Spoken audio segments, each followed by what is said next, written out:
За хамгийн багадаа хэд хонуулаад усанд оруулах вэ гинэ. За Наоми гэдэг хүн асуусан. Энэ манай бас үйлчлүүлэгч Rocky Doberman-тай. За жижиг богино үстэй нохооны хувьд тэгтээ нөгөө усанд оролтон дээр бас нөгөө бидний бас хэлмээр байдаг юм. Хүмүүс айгүй их юм нөгөө нэг хоног асуудаг. Яг хэдэн хоног оруулах вэ? Одоо манай 2 сартай хэд оноод оруулах вэ? Одоо 1 настай болохоор хэд оноод оруулах вэ? Тэгээ хүмүүс айгүй их тэр доор нас нөгөө нэг тийм хариултууд бичдэг. Том болцсон бол одоо 1 сард ганц оруулахад болно. Эсвэл одоо жижиг хөлгийг 7 хоног болгоо оруулна гэдэг ч юм уу тий.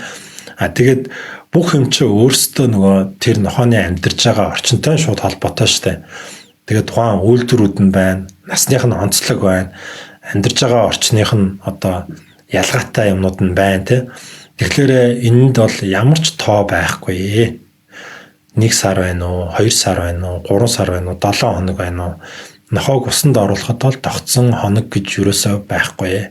Гол нь эцдүүдийн хувьд болохоор нохооныхоо арсны онцлог, усны онцлог, нохооны ус гуйжих улирлууд тэднийг дандаа судалж мэдсэн, анзаарч тогтоосон байх ёстой.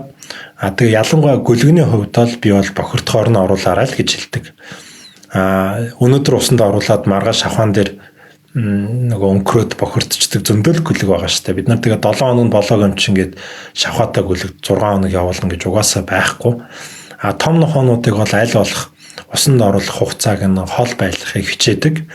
Тэр нь мэдээж максимумдаа 1 сар ч юм уу, 1 сар хагас ч юм уу. Заримдаа өвлийн цагт бол 2 сар нохоо усанд оруулахгүй байсан ч гэсэн зүгээр.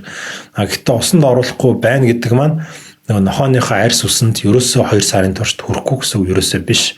Өдөр болгоны арчилгаа нь бол самнах, ширэлдээгүй байлгах, нойтон альчуураар арчих те.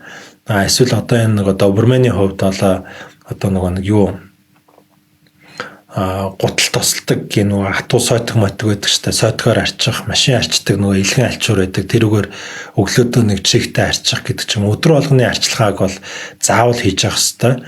Яг усанд оруулалт бол ер нь нохоо гүн бохирдсон үед усанд оруулах хэрэгтэй. Тэгнээс тэнд яг тийм цаг мэг гэсэн юм баг байхгүй шүү дээ. Тэрэн дээр бол би яг тийм нэг хоног ерөөсөө зөвлөдгөө байгаа. Гөлгийг бол бохирдсон үед нь нохоог ч гэсэндээ шаардлагатай үед нь оруулна. Харин дунд нь ус арчилгааныг бол байнга хийх ёстой.